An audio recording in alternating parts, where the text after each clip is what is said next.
हम देखने वाले हैं एल्जियम। मूवी की शुरुआत साल 2154 में होती है। इंसानों की हरकतों ने पृथ्वी के बहुत बुरे हाल कर दिए हैं। पृथ्वी पर रहना काफी मुश्किल हो चुका है और ये सब कुछ हुआ है बहुत ही ज्यादा आबादी और अलग अलग बीमारियों की वजह से। इसके बाद अमीर लोगों ने एक अंतरिक्ष यान बनाया जिसको एल्जियम बोला जाता है और एल्जियम पे रहने वाले सभी लोग प्रदूषण और बीमारी से बचकर रह पाते हैं क्योंकि उन्होंने एक खास तरह की मशीन बनाई है जिसकी मदद से किसी भी तरह की बीमारी को ठीक किया जा सकता है। और अब पृथ्वी पर केवल गरीब लोग ही रहते हैं, जैसे कि ये दो अनाथ बच्चे मैक्स और उसकी सबसे अच्छी दोस्त फ्रे। दोनों एक साथ बहुत अच्छा समय गुजारते हैं और एल्जियम से जुड़ी किताबों को भी देखते हैं। एक दिन मैक्स फ्रे से वादा करता है कि फ्रे, मैं तुम्हें किसी दिन अपने साथ एल्जियम पे जरूर लेके जाऊंगा। और फिर मैक्स धीरे धीरे एल्जियम पर जाने के लिए पैसे इकट्ठे करने लगता है और इसके लिए वो चोरी भी करने लगता है। उसको बहुत बार चोरी करने से मना किया जाता है लेकिन वो किसी की बात नहीं सुनता। अब लॉस एंजलिस में काफी सालों बाद दिखाया जाता है कि मैक्स पहले एक चोर हुआ करता था लेकिन अब वो जेल से सजा काट के बाहर आ चुका है और अब वो एक फैक्ट्री में ईमानदारी के साथ काम करने में लगा हुआ है। लेकिन उसके अच्छे व्यवहार के बाद भी उसके साथ ठीक नहीं किया जाता। उसको बस स्टॉप पर पुलिस वाला रोबोट रोक लेता है और मैक्स की पुरानी चोरियों की वजह से अचानक ही मैक्स का बैग चेक करने लगता है। मैक्स मजाक करते हुए रोबोट्स को जवाब देता है लेकिन ऐसा करने पर रोबोट्स उसको जबरदस्ती जमीन पर लेटा देते हैं जिसकी वजह से मैक्स के हाथ में चोट भी लगती है। फिर चेक करने के बाद रोबोट को मैक्स के बैग में कुछ नहीं मिलता, इसलिए वो मैक्स को जाने देते हैं। अब मैक्स एक हॉस्पिटल पहुंच गया है लेकिन वहां पहुंचकर वो फ्रे को देखकर हैरान हो जाता है। और फिर जब फ्रे मैक्स के हाथ का इलाज कर रही होती है तो मैक्स उसे बाहर घूमने चलने को बोलता है। शुरू में तो वो हिचकिचाती है लेकिन आखिर में डेट पर जाने के लिए मान ही जाती है। इसके बाद मैक्स अर्माडेन नाम की कंपनी में काम करने जाता है और ये वही कंपनी है जिसने एल्जियम को बनाया है। ये कंपनी अब रोबोट्स बनाती है और कंपनी का मालिक लखपति है जिसका नाम क्रायल है। जब मैक्स अपने बॉस से मिलता है तो उसका बॉस उसे नौकरी से निकालने की बात बोलता है क्योंकि मैक्स काम पर लेट आता है। लेकिन तभी मैक्स बताता है कि मेरे साथ बस स्टैंड पर एक हादसा हो गया था। अब ये सुनकर उसका बॉस उसको चेतावनी देता है कि आइंदा से दोबारा ऐसा नहीं होना चाहिए, ठीक है, वरना तुम्हें नौकरी से निकाल दूंगा। अब इस सब के दौरान स्पाइडर नाम का एक आदमी दिखाया जाता है जो कि कुछ विरोधियों को अगवा कर रहा है। स्पाइडर और उसका ग्रुप लोगों को नकली आईडी देता है जिनका इस्तेमाल करके लोग शटल्स में जा सकें और ऐसा करके शटल वाले लोग एल्जियम जाने की कोशिश करते हैं ताकि वो सभी वहां पहुंचकर अपना इलाज करवा सके। अब एल्जियम पर सुरक्षा का काम देखने वाली औरत डेलाकोर्ट को एक मैसेज पहुंचता है कि पृथ्वी से 3 शटल्स आ रही है जो कि असल में एल्जियम के नहीं है। अब डेलाकोर्ट इस मुसीबत का सामना करने के लिए अपने ऑफिस पहुंचती है और फिर शटल्स में आ रहे लोगों को वापस पृथ्वी पर जाने को बोला जाता है लेकिन वो लोग डेलाकोर्ट की बात नहीं मानते, इसलिए डेलाकोर्ट क्रूगर नाम के एक आदमी को शटल्स को खत्म करने का काम दे देती है। क्रूगर पृथ्वी पर एक खुफिया तरह से रहता है और ये डेलाकोर्ट का ही आदमी है। डेलाकोर्ट को बताया जाता है कि ये सब कानून के खिलाफ है लेकिन जवाब में डेलाकोर्ट बोलती है, मुझे इस बात से कोई फर्क नहीं पड़ता। अब क्रूगर मिसाइल फेंकने वाले लॉन्चर का इस्तेमाल करता है और एल्जियम पर पहुंचने से पहले ही उन 2 शटल्स को तबाह कर देता है। एक शटल किसी तरह से मिसाइल से बच जाता है और वो जल्द ही एल्जियम पर पहुंच गया है। फिर शटल से एक औरत बाहर आती है और एक घर का कांच तोड़कर घर में चली जाती है। वो अपनी बीमार बेटी को जल्दी से मशीन पर लेटाती है और छोटी बच्ची तभी के तभी ठीक हो जाती है। लेकिन तभी कुछ रोबोट्स पुलिस वाले वहां आते हैं और दोनों माँ बेटी को वापस पृथ्वी पर भेजने के लिए पकड़ लेते हैं। अब मैक्स को दिखाया जाता है और उसको घर जाते हुए अपना दोस्त जूलियो मिलता है। जूलियो मैक्स से बोलता है कि यार तुम कुछ कार्ड्स चोरी करने में मेरी मदद कर दो प्लीज, लेकिन मैक्स ऐसा करने से मना कर देता है और बोलता है मैं वापस से जेल नहीं जाना चाहता यार। अब अगले दिन काम पर मैक्स का ध्यान एक चीज पर जाता है जिसकी वजह से रेडियो एक्टिव तरंगों वाले कमरे का दरवाजा बंद नहीं हो पाता। फिर मैक्स का बॉस अंदर आकर उस चीज को हटाने के लिए बोलता है। मैक्स को अपने बॉस की बात माननी पड़ती है वरना उसको नौकरी से निकाल दिया जाएगा। अब उस अटकी हुई चीज को निकालना बहुत मुश्किल तो नहीं था लेकिन ऐसा होते ही दरवाजा बंद हो जाता है और मशीन दोबारा से काम करना शुरू कर देती है। वहां पर काम करने वाले लोग अब दरवाजे को जोर से खोलने की कोशिश करते हैं लेकिन उनको ऐसा करने में बहुत देर लगती है। बेचारा मैक्स दर्द की वजह से पागल ही हो चुका है क्योंकि मशीन से बहुत सारी रेडियो एक्टिव्स निकल रही हैं जो मैक्स के शरीर को नुकसान पहुंचा रही है। अब मैक्स को कमरे से बाहर निकालते ही कंपनी में इलाज करने वाली जगह पर भेजा जाता है। अब एक रोबोट मैक्स को बताता है कि तुम 5 दिनों में मरने वाले हो लेकिन तब तक तुम दवाइयां लो, थोड़ा काम चल जाएगा। अब जैसे क्रोल को पता लगता है कि कंपनी में काम रुक गया है वो मैक्स के बॉस के पास पहुंचता है और बोलता है मैक्स को नौकरी से निकाल दो। इस सब के दौरान डेलाकोर्ट को प्रेसिडेंट पटेल बुलाते हैं। तुमने एक खुफिया आदमी का इस्तेमाल करके हमारे नियमों को तोड़ा है, तुम्हारी वजह से 46 लोगों की जान चली गई है। लेकिन जवाब में डेलाकोर्ट बोलती है मैं हमारे घर और परिवार को इन बेकार आदमियों से बचाने के लिए कुछ भी कर सकती हूँ। अब ये बात सुनकर पटेल डेलाकोर्ट को धमकी देते हुए बोलता है अगर तुमने ऐसी कोई गलती दोबारा की तो मैं तुम्हें नौकरी से निकाल दूंगा, समझी। कुछ समय बाद क्रायल डेलाकोर्ट से मिलता है ताकि वो अपने रोबोट्स बनाने वाले समझौते के बारे में बात कर सके। डेलाकोर्ट पूछती है क्या तुम एल्जियम के सिस्टम और प्रोग्राम को बदल सकते हो। वो साथ ही साथ ये भी पूछती है कि क्या तुम अपनी ताकत का इस्तेमाल करके मुझे प्रेसिडेंट बना सकते हो। अब जैसे क्रायल बताता है कि हाँ मैं ऐसा कर सकता हूँ, तो डेलाकोर्ट उसे बोलती है कि अगर तुम मुझे प्रेसिडेंट बना दोगे तो मैं तुमसे वादा करती हूँ कि अगले 200 सालों का काम मैं तुम्हें ही सौंप दूंगी। क्रायल इस बात के लिए तभी मान जाता है। अब यहाँ हॉस्पिटल में दिखाते हैं तो फ्रे बहुत ज्यादा दुखी है क्योंकि उसकी एक मरीज मटिल्डा का इलाज नहीं किया जा सकता और डॉक्टर ने बेचारी बच्ची को वापस घर जाने के लिए बोल दिया है। दूसरी तरफ मैक्स अपने घर जाने की कोशिश कर रहा है लेकिन वो बहुत ही ज्यादा बीमार महसूस करता है, इसलिए मैक्स का दोस्त जूलियो उसकी मदद करने के लिए आता है। फिर उल्टी करने के बाद मैक्स जूलियो को वो सब कुछ बता देता है जो उसके साथ आज फैक्ट्री में हुआ था। मैक्स जूलियो को बोलता है यार दोस्त तुम मुझे स्पाइडर के पास ले चलो, मुझे अब उसकी मदद चाहिए। मैक्स स्पाइडर के पास जाकर बोलता है कि मैं एल्जियम जाने के लिए टिकट खरीदना चाहता हूँ लेकिन मेरे पास कोई पैसे नहीं है, इसीलिए टिकट के बदले में तुम जो बोलोगे मैं वो सब कुछ करने को तैयार हूँ। स्पाइडर के पास एक ऐसा खतरनाक काम है जो कोई भी करना नहीं चाहता। स्पाइडर ने एक छोटी सी चीज बनाई है। वो उस छोटी मशीन को दिखाते हुए बोलता है इस छोटी मशीन की मदद से किसी एक इंसान के दिमाग वाली सभी जानकारियां किसी और इंसान के दिमाग में डाली जा सकती हैं। वो आगे बोलता है मैक्स तुम्हारा मिशन यह है कि तुम्हें किसी अमीर इंसान के दिमाग से सारी जानकारियां निकालनी पड़ेंगी ताकि हम उस आदमी के बैंक के सारे पैसे निकाल सके।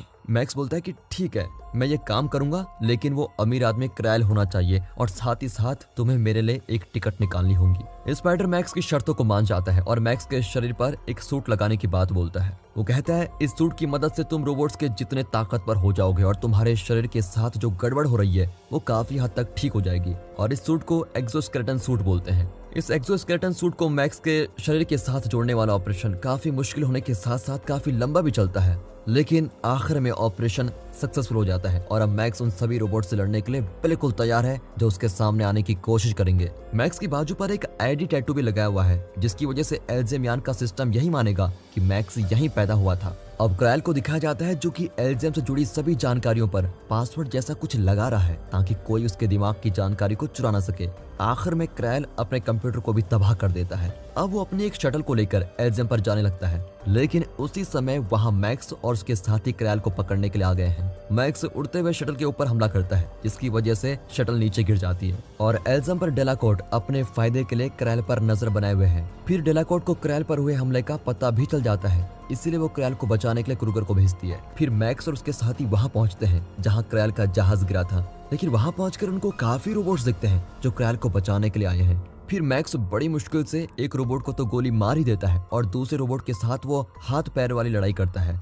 अब मैक्स जहाज में जाता है और क्रायल के दिमाग से सभी जानकारियां निकालने लगता है लेकिन जल्दी उसको पता लगता है कि दिमाग के सारे डाटा में कुछ गड़बड़ी है। उसी समय मिलिट्री का जहाज भी वहां पर आ जाता है जिसमें क्रूगर भी आया होता है और जिसकी वजह से मैक्स और बाकी सभी भागने का तय करते हैं क्योंकि इनके साथ लड़ना काफी मुश्किल है। अचानक ही मैक्स के सर में बहुत दर्द होने लगता है जिसकी वजह से मैक्स के आदमी भाग नहीं पाते और आखिर में क्रूगर के हाथों मारे जाते हैं। फिर मैक्स और जूलियो एक कार से भागने की सोचते हैं लेकिन कार पर खतरनाक हमले किए जाते हैं जिसकी वजह से कार हवा में उड़कर उल्टी गिर जाती है। अब क्रूगर मैक्स के पास जाता है और मैक्स पर चाकू से वार करता है। क्रूगर एक तलवार लेकर मैक्स को मारने वाला होता है लेकिन मैक्स को बचाने के लिए तभी जूलियो वहां पर पहुंच जाता है। जूलियो बहुत सारी गोलियां चलाता है और गुस्से से भरा क्रूगर सबसे पहले जूलियो को ही मार देता है। अब क्रूगर का ध्यान भटकाने पर मैक्स एक बंदूक उठाकर क्रूगर पर हमला करने की कोशिश करता है लेकिन क्रूगर एनर्जी की एक ढाल बनाकर बच जाता है और मरने की जगह क्रूगर बेहोश हो जाता है। फिर अपने दोस्त जूलियो के मर जाने पर मैक्स कुछ देर तक शोक मनाता है और रोता है लेकिन थोड़ी देर में मैक्स वहां से भाग ही जाता है क्योंकि उसको जाना ही था। अब डेलाकोर्ट को पता लग जाता है कि ज्यादा खून बह जाने की वजह से क्रायल मर चुका है, इसलिए क्रूगर के होश आते ही डेलाकोर्ट क्रूगर को मैक्स की तलाश में भेज देती है। अब क्रूगर और उसके साथ क्रैश हुए जहाज की जांच की जाती है और उनको पता लगता है कि क्रायल के दिमाग में एल्जियम को बंद करके दोबारा शुरू करने वाला प्रोग्राम है और जैसा कि अब सारी जानकारियां मैक्स के दिमाग में पहुंच चुकी हैं, इसलिए मैक्स को ढूंढने के लिए छोटे छोटे यान भी भेजे जाते हैं और फिर चीजों को और मुश्किल करने के लिए डेलाकोर्ट लॉस एंजल्स को नो फ्लाइंग जोन घोषित कर देती है जिसका मतलब है कि कोई भी यान यहाँ ज्यादा ऊंचाई पर नहीं उड़ सकता। अब स्पाइडर को पता लगता है कि शहर में सभी सिग्नल्स को जाम कर दिया गया है दूसरी तरफ फ्रे मटिल्डा के घर जाने के लिए तैयार है। जैसे ही वो बाहर निकलती है तो उसको वहाँ पर मैक्स मिलता है जो कि काफी जख्मी है और वो फ्रे से मदद मांग रहा है। फिर फ्रे मैक्स को हॉस्पिटल में चलने को बोलती है, लेकिन मैक्स बोलता है पुलिस मेरी तलाश में लगी हुई है, इसलिए लोगों से भरी किसी जगह पर जाना मेरे लिए मुसीबत बन सकती है। अगली सुबह मैक्स फ्रे के घर में जाता है और उसके जख्मों की मरहम पट्टी कर दी जाती है। मैक्स को पता लगता है कि मटिल्डा फ्रे की बेटी है और उसको किसी तरह का कैंसर है, इसलिए बेचारी मटिल्डा के पास ज्यादा समय नहीं बचा है। फ्रे का ध्यान मैक्स के आईडी टैटू पर जाता है, इसलिए वो बोलती है मैक्स तुम मेरी मदद करो ताकि मैं मटिल्डा को एल्जियम तक लेके जा सकूं, वहां मैं अपनी बेटी का इलाज कर सकूंगी। लेकिन मैक्स फ्रे को समझाता है कि अगर हम ऐसा करने की कोशिश करेंगे तो हम लोग मारे जाएंगे। अब मैक्स वहां से बाहर आ गया है, लेकिन जल्दी उसको एक रोबोट ढूंढ लेता है।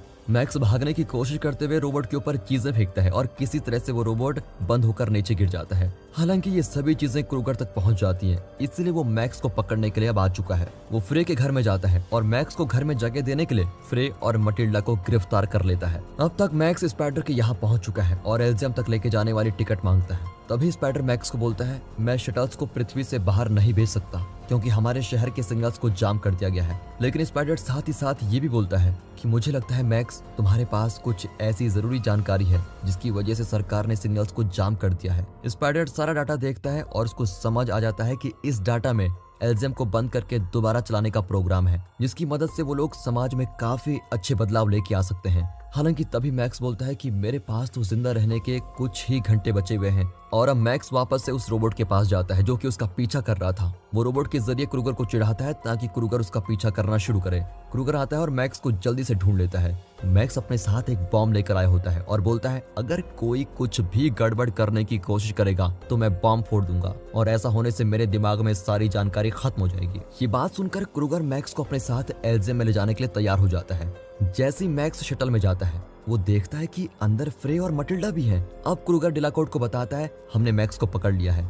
अब ये बात सुनकर डिलाकोर्ट सभी जाम किए सिग्नल्स को हटा देती है ताकि क्रूगर अपने जहाज के साथ स्टेशन पर आ सके। दूसरी तरफ स्पाइडर के सिस्टम दोबारा से शुरू हो जाते हैं, इसलिए वो मैक्स के सूट के जरिए पता लगाने लगता है कि मैक्स कहां पर है। जैसे ही उन लोगों को पता चलता है कि मैक्स एल्जियम पर जा रहा है तभी स्पाइडर और उसके सभी लोग अपने हथियार लेकर शटल में चढ़ जाते हैं। कुछ देर बाद क्रूगर का जहाज एल्जियम पर पहुंचने वाला है। मैक्स फ्रे से बोलता है मैं तुमसे माफी मांगना चाहता हूँ, मेरी वजह से तुम इस मुसीबत में फंस गई हो। तभी अचानक क्रूगर और उसके आदमी मैक्स पर हमला कर देते हैं। जहाज में चल रही लड़ाई की वजह से पायलट जहाज पे काबू खो देता है और इसके दौरान ही मैक्स के पास से बॉम्ब जहाज में गिर जाता है। फिर बॉम्ब के फटने से जहाज का इंजन खराब हो जाता है और साथ ही साथ क्रूगर के चेहरे पर भी काफी ज्यादा चोट आती है। जहाज एल्जियम पर गिरता है और सिक्योरिटी कैमरा इस बारे में डिलाकोर्ट को बता देते हैं। इसलिए डिलाकोर्ट क्रैश हुए जहाज के सभी लोगों को गिरफ्तार करने के लिए अपने लोगों को भेजती है। जब मैक्स को होश आता है वो देखता है कि फ्रे अपनी सीट में फंसी हुई है, इसलिए वो अपनी नई ताकत का इस्तेमाल करके फ्रे को सीट से अलग कर देता है।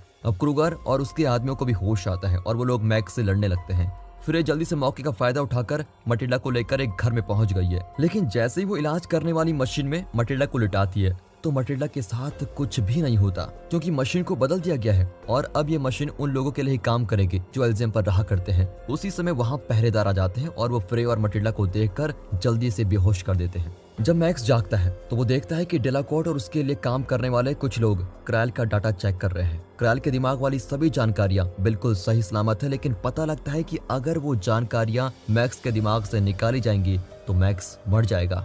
ये बात सुनकर भी डिलाकोर्ट बोलती है मुझे इस बात से कोई फर्क नहीं पड़ता, तुम सारी जानकारी इस आदमी के दिमाग से निकालो। इस सब के दौरान स्पाइडर और उसके लोग एल्जियम पर पहुंच चुके हैं और मैक्स की तलाश में लगे हुए हैं। क्रूगर के लोगों ने फ्रे और मटिल्डा को एक कमरे में बंद कर दिया है। वैसे तो क्रूगर की हालत भी बहुत बुरी है, वो बड़ी मुश्किलों के साथ जिंदा बचा हुआ है, इसीलिए ही क्रूगर का इलाज किया जा रहा है और मैक्स की तरह उसको भी एक्सोस्केलेटन वाला सूट लगा दिया गया है। कुछ देर बाद मैक्स अपने आप को बचा लेता है और टेक्नीशियन की खूब जमकर पिटाई कर रहा है। फिर वो पता लगाता है कि आखिर फ्रे कहाँ पर है। साथ ही साथ मैक्स उन लोगों के एक्सेस कार्ड भी ले लेता है जिनकी मदद से वो एल्जियम में कहीं भी जा सकता है। अब डिलाकोर्ट क्रूगर के पास आती है और उसको डांटती है कि तुम अपने मिशन को ठीक से पूरा भी नहीं कर पाए, लेकिन क्रूगर डिलाकोर्ट को चाकू मार के फ्रे के साथ बंद कर देता है। एक तरफ फ्रे डिलाकोर्ट की जान बचाने की कोशिश में लगी हुई है और दूसरी तरफ क्रूगर अपने आदमियों को बोलता है मैं इस बिल्डिंग में रह रहे सभी पॉलिटिशियन को मरा हुआ देखना चाहता हूँ, तुम लोग जल्दी से जल्दी सभी सरकारी नौकरों को जान से मार दो। इस सब के दौरान क्रूगर खुद मैक्स की तलाश में निकल जाता है। क्रूगर के आदमी अपने काम में लगे हुए हैं और ग्रेनेड का इस्तेमाल करके सभी सरकारी लोगों को मार देते हैं।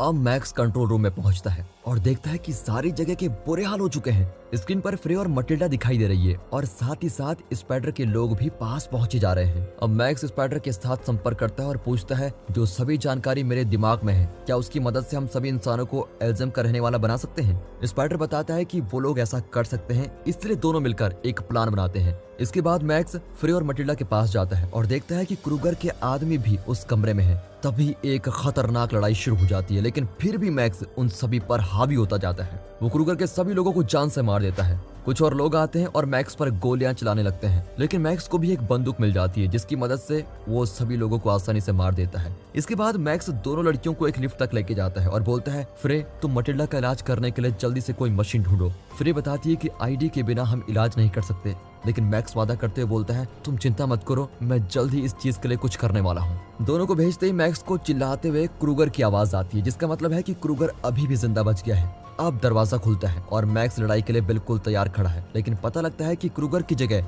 वहाँ स्पाइडर और उसके आदमी आ गए हैं। फिर एक आदमी को फ्रे और मटिल्डा की मदद के लिए भेजा जाता है और दूसरी तरफ मैक्स और बाकी सभी एल्ज़म को चलाने वाले कमरे की तरफ जाते हैं, लेकिन रास्ते में उनको क्रूगर मिलता है जो अपने रास्ते में आने वाले सभी लोगों को मारता जा रहा है।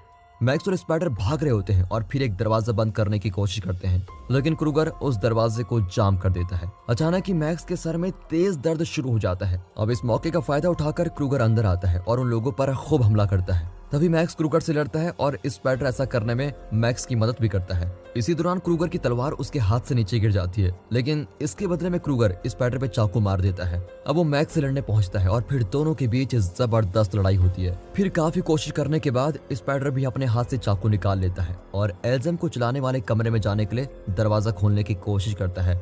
अब क्रूगर मैक्स पे भारी पड़ने लगता है और बोलता है तुम तो छोटी बच्ची की उम्मीदों पर भी खड़े नहीं हो पाए हो, अब तुम्हारी वजह से वो मारी जाएगी। ये बात सुनते ही मैक्स बड़ा भड़क जाता है और क्रूगर पर जोरदार हमला करता है। अब वो क्रूगर का एक्सोस्केलेटन सूट उसके शरीर से अलग कर देता है। अब बिना किसी सूट के क्रूगर इतना ताकतवर नहीं रहता कि वो मैक्स के रोबोट वाली ताकत का सामना कर सके, इसलिए क्रूगर सोचता है कि वो ग्रेनेड का इस्तेमाल करके दोनों को मार देगा, लेकिन मैक्स जल्दी से अपने आप को क्रूगर से अलग कर देता है और फिर क्रूगर को नीचे फेंक देता है। तभी स्पाइडर भी दरवाजा खोलने में कामयाब हो जाता है और जल्द ही दोनों कमरे के अंदर चले जाते हैं। फिर स्पाइडर कमरे को दोबारा से जल्दी बंद कर देता है ताकि बाहर से आ रहे सिपाही अंदर ना सके। यहाँ दूसरी तरफ फ्रे को इलाज करने वाली मशीन मिल जाती है और वो जल्दी से मटिल्डा को मशीन पर लेटा देती है। अब मैक्स अपने दिमाग को एल्ज़म के प्रोग्राम से जोड़ लेता है और स्पाइडर जल्दी से जरूरी प्रोग्रामिंग कर लेता है।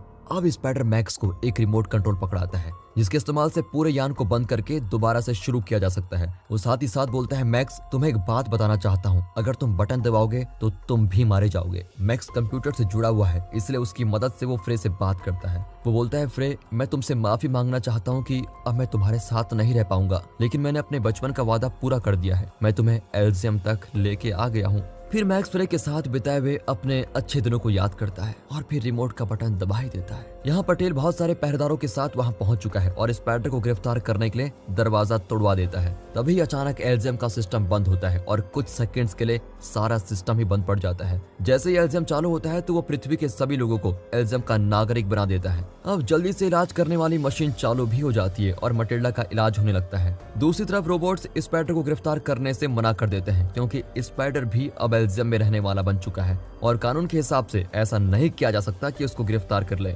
जैसे कि पृथ्वी पर रहने वाले सभी लोग एल्ज़ियम के निवासी बन चुके हैं, इसलिए एल्ज़ियम के सिस्टम को ये पता चलता है कि पृथ्वी पर बहुत सारे लोगों को इलाज की जरूरत है। सिस्टम खुद ही लोगों की मदद करने के लिए जहाज को भेज देता है। पृथ्वी के सभी लोग अपने इलाज के लिए जहाज की तरफ जा रहे होते हैं। अफ्रे बाहर आकर आसमान की तरफ देखते हुए पृथ्वी को देखती है और सोच रही है मेरे मैक्स ने कितनी सारी अच्छी यादें मेरे लिए छोड़ दी हैं। और दोस्तों इसी के साथ ये मूवी खत्म होती है। दोस्तों आपको मूवी कैसी लगी, वीडियो कैसी लगी, एक्सप्लेनेशन कैसा लगा? वीडियो अच्छी लगी हो तो लाइक कीजिए, चैनल को सब्सक्राइब करें। बाकी मिलते हैं अगली वीडियो में, तब तक के लिए गुड बाय, अपना ख्याल रखिए and finally thanks for watching.